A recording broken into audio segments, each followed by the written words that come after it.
Doctor Shripadji Joshi, आदरणीय भाऊसाहेब भोईर, आदरणीय राजनजी लाखे, संभाजीराव बारणे आणि सन्माननीय व्यासपीठ आणि उपस्थित सर्व सख्यांनो, मित्रांनो आणि लहान मित्रांना सुद्धा माझं विनम्र अभिवादन, नमस्कार. कुठल्याही गायकाचा जेव्हा सूर चांगला लागतो सुरुवातीलाच स्टेजवर, तेव्हा तो कार्यक्रम रंगतोच. त्याचप्रमाणे आज सूरच इतका छान लागला, फिरोजने तो छेडला मला असं वाटतं त्याच्या नृत्याने. त्याचं नृत्य म्हणजे खरोखर मला असं वाटतं की सुरुवातीला मला त्याचं ट्रेनिंग मिळायला पाहिजे होतं. मला कथ्थक हा नृत्य प्रकार फार आवडतो. अर्थात कुठलंही शास्त्रीय नृत्य हे अभिजातच असतं, पण कथ्थकवर माझं विशेष प्रेम आहे आणि त्याची बैठकच इतकी सुंदर आहे. तो ज्या पद्धतीने उभा राहतो, त्याचे सगळे मुद्राभिनय, त्याची लयकारी, त्याचं फुटवर्क इतकं परफेक्ट आहे, अतिशय सुंदर. म्हणजे खूप मला आनंद होतो, मी बघतच राहते त्याच्या नृत्याकडे. तसंच रिचा राजन जी लाखेंची कन्या आहे असं मला समजलं. मग तिचं राजन म्हणजे तिच्या मिस्टरांचं नाव. अच्छा, तुमचं राजन लाखे. हो, आई गो देवा परमेश्वरा, वय झालं की काय. अच्छा, रिचा राजन म्हणजे आज ते साऊथ इंडियन वगैरे कसे लावतात तसं छान नाव आहे. पण तिने सुंदर सूर छेडला आणि फारच छान तो रंगला. उत्तरोत्तर रंगत गेला कार्यक्रम. आणि मला प्रत्येक वेळेला सगळ्यांनी म्हटलं की सगळ्यांचे डोळे माझ्याकडे लागले. मला असं वाटलं, मी कुठे बघू, काय करू असं मला झालं. पण अर्थात मला आनंद होतो हे कौतुक ऐकून. कुठल्या स्त्रीला आपलं कौतुक आवडत नाही? स्त्री ही त्याच्यासाठीच असते नाही का? आपण आरशासमोर तासन तास नटतो. आज मी तुमच्यासाठी नटले बरं का.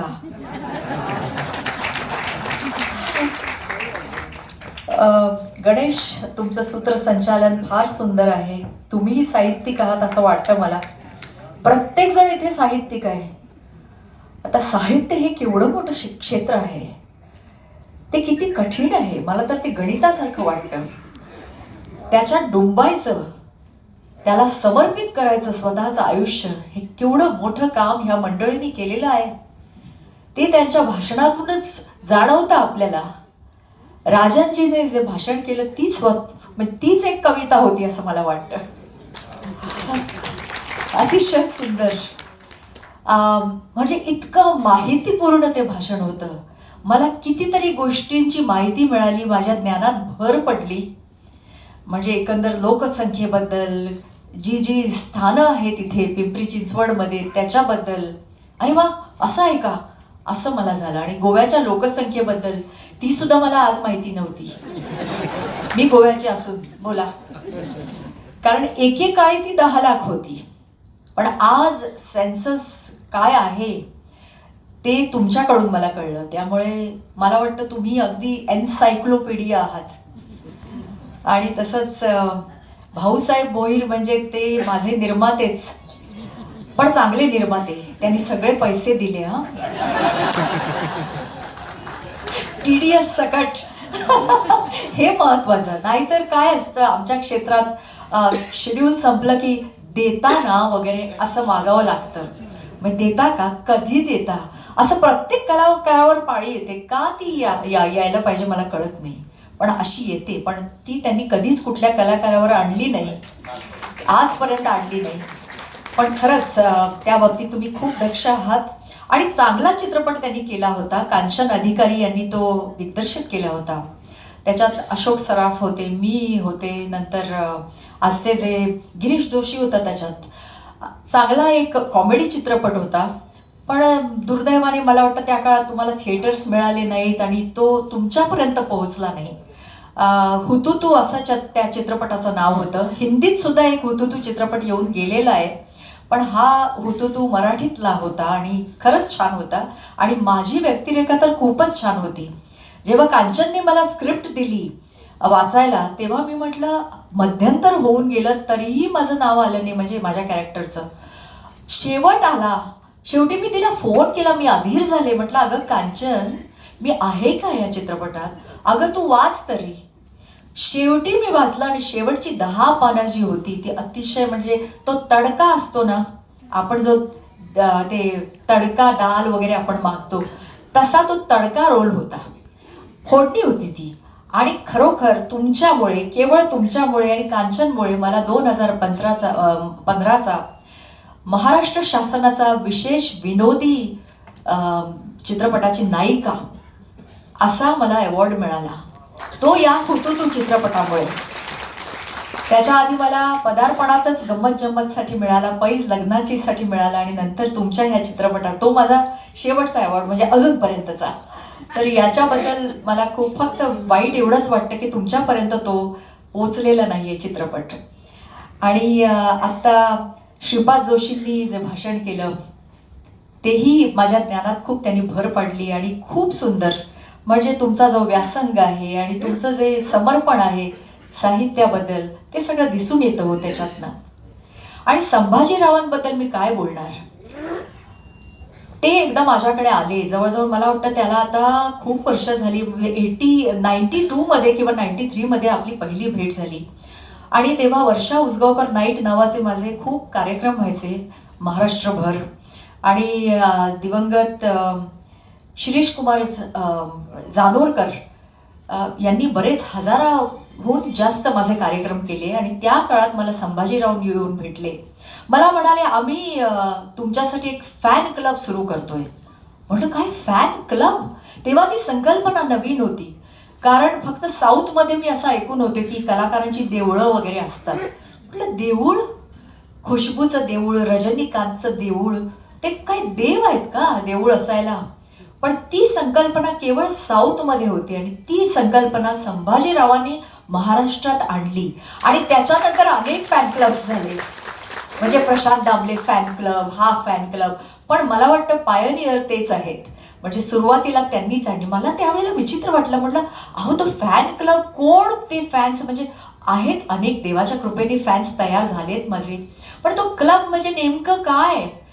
ते म्हणाले तुम्ही काही चिंता करू नका, तो मी चालवणार आहे आणि मी करणार आहे. आणि बरीच वर्ष त्यांनी तो चालवला उपक्रम, आणि त्याबद्दल खरोखर. आणि त्याच्यानंतर बारणे परिवाराबरोबर माझे खूप, म्हणजे माझा घरोबा झाला.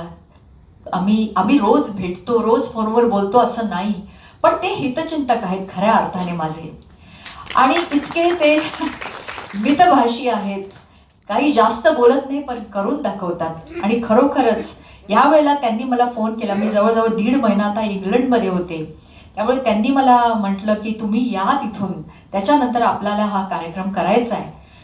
कधीही ते कार्यक्रम करतात, पण तो असा करतात की तो लक्षात राहण्याजोगा कार्यक्रम असतो. 10 वर्षांपूर्वी का 15 वर्षांपूर्वी आपण एक कार्यक्रम केला होता, आणि त्यानंतर आता ह्या वेळेला 13 वर्षानंतर आपण करतोय. परत ते मला त्रास देतच नाहीत बिचारे, त्यांचा हक्क असूनही. तर हा प्रकाशन सोहळा पिंपरी चिंचवड वैभव. आधी मला कवितेची फार भीती वाटायची. मला असं वाटायचं की कविता वाचायची, नको ती कविता वाचणं, मला कशी ती समजेल. मग आमचे एक कौटुंबिक मित्र होते, दातार साहेब, ते आपले नाशिकचे, दातार ॲग्रो प्लांटेशन, नंतर दातार, त्यांचे स्विच गिअर वगैरे खूप फेमस आहेत ते लोक, म्हणजे खूप मोठे लोक आहेत. तर भालचंद्र दातार, ते आमचे कौटुंबिक मित्र, त्यांनी मला कविता संग्रह दिले बरेच. म्हणाले तू हे वाच, ह्या सगळ्या कविता तू वाचायच्या. म्हटलं अहो मला कसं जमणार, ते मला कशा समजणार? अगं त्या आपल्यासाठीच असतात, कवींनी लिहिलेल्या, त्या आपणच वाचायच्या, आपणच समजायच्या. त्यात आपल्याला जीवनाचं सत्व असतं. आणि खरोखरच कुसुमाग्रज म्हणजे काय, सुरेश भट म्हणजे काय, हे मला त्यांनी शिकवलं, दातार साहेबांनी. आणि त्यानंतर मला कवितांचं बऱ्यापैकी वेड लागलं.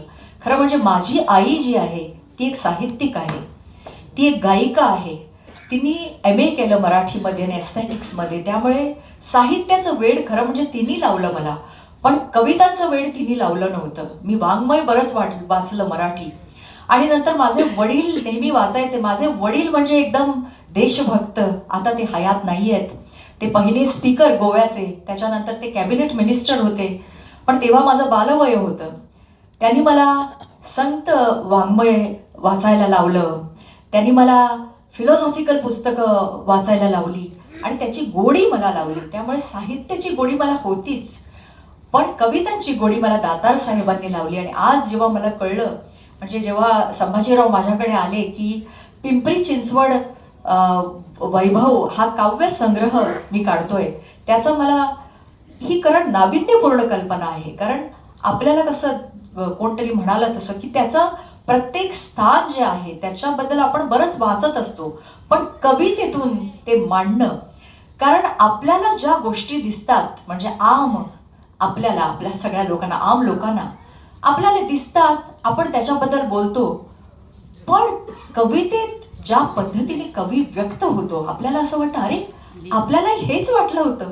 पण हे शब्द सौंदर्य त्यात जे आपल्याला भावतं, आपण जे वाचतो ते असं वाटतं की वा, कुठल्या किती सुंदर पद्धतीने कवीने हे मांडलं आहे. त्यामुळे मला बरीच पुस्तकं मिळतात ॲज अ, म्हणजे आम्ही भाग्यवान असतो कलाकार, बऱ्याच ठिकाणी आम्ही जातो चीफ गेस्ट म्हणून. त्या निमित्ताने कुणीही पुस्तक देतो, पण कुठल्याही पुस्तकाला मी कमी लेखत नाही किंवा ते गृहीत धरत नाही. ती मी सन्मानाने तशीच ठेवते आणि लायब्ररीत तरी देते.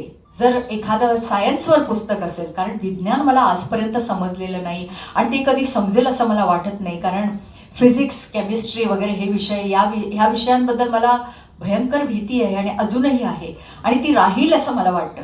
त्यामुळे असली पुस्तकं जेव्हा कोण मला देतं तेव्हा मी ती लायब्ररीला देते, कुणाला तरी सांगते ही लायब्ररीत नेऊन ठेव. आणि गाडीत बसताना ही मी चालत असते, कारण गाडीत आपल्याला भरपूर वेळ मिळत असतो, कारण आपल्या पूर्ण देशात रस्त्याचं भरपूर बांधकाम चाललेलं असतं. Please bear with us for a better tomorrow असं तिकडे लिहिलेलं असतं. म्हणजे उद्या चांगला येईल, उद्याचा दिवस, त्याच्यासाठी आज हे सहन करा. किती वर्ष ते सहन करणार ते माहिती नाही, पण तिथे मी पुस्तकं वाचू शकते. तर आणि तिथे मला भरपूर वेळ मिळतो. त्यामुळे खूप सगळे जे कवी आहेत, कवयित्री आहेत, ज्यांनी याच्यात कविता लिहिलेल्या आहेत आणि दिलेल्या आहेत या काव्यसंग्रहाला, त्यांचं मी अभिनंदन करते सर्वप्रथम. कारण त्यांच्यामुळेच आजचा हा प्रकाशन सोहळा होतोय आणि त्यांच्यामुळेच या कार्यक्रमाला शोभा आली आहे खऱ्या अर्थाने. त्यामुळे त्यांचं मी खूप अभिनंदन करते. आजकाल अनेक साहित्य संमेलनं होतात. पूर्वी एकच साहित्य संमेलन व्हायचं, एकच नाट्य संमेलन व्हायचं, पण आज बऱ्याच ठिकाणी होतात आणि बऱ्याच ठिकाणी मला बोलावलं पण जातं आणि मला आनंद होतो. कारण कसं असतं की मोठं साहित्य संमेलन जेव्हा होतं, सगळ्यांनाच तिथे जायची मुभा असते असं नाही. सगळ्या जे कवी असतात, लेखक असतात छोट्या छोट्या गावात, त्यामुळे ही साहित्य संमेलनं त्यांच्यासाठी महत्त्वाची असतात. आणि आज जो हा कार्यक्रम संभाजीरावांनी ठेवलाय, त्यामुळे ह्या सगळ्या कवींना आपल्याला व्यक्त होण्यासाठी एक व्यासपीठ मिळालेलं आहे आणि ते तुम्ही मिळवून दिलं, याबद्दल तुमचं आणि तुम्हा सगळ्यांचं अभिनंदन करते. आणि तुमचं जास्त म्हणजे सहनशक्तीचा अंत मी बघणार नाही, कारण बराच लांबलेला आहे कार्यक्रम, पण तो छान होता. म्हणजे कधीही म्हणजे असा एकही क्षण नव्हता की असं वाटलं की अरे थांबवा, कंटाळा आला. सुरुवातीला असं वाटलं अरे बापरे इतके सत्कार, असं कसं होणार, काय होणार, पण नाही. जसजशी भाषणं झाली आणि ते विचार मी ऐकत गेले, खरोखर मी त्याच्यात रमले. आणि धन्यवाद खूप संभाजीराव आणि तुम्हाला सुद्धा राजनजी आणि सगळ्यांना जे उपस्थित आहेत, ज्यांनी या कार्यक्रमाला शोभा आणली. कारण कुठलाही कार्यक्रम हे टीम वर्क असतं. जसं आमचा चित्रपट सुद्धा आम्ही त्याच्यात दिसतो, पण ते टीम वर्क असतं. सगळंच पॉलिटिक्समध्ये कुठेही त्या टीम शिवाय ते काही होत नाही. मी असं केलं, मी तसं केलं, माझ्यामुळे चित्रपट चालला, असं कधीच नसतं ते. त्यामुळे यश आणि अपयश हे सगळ्यांचंच असतं. तर आणि तुम्ही सगळ्यांनी माझे हे 2 शब्द ऐकून घेतले सहनशक्तीने. इतका कार्यक्रम लांबलेला असताना सुद्धा याबद्दल धन्यवाद.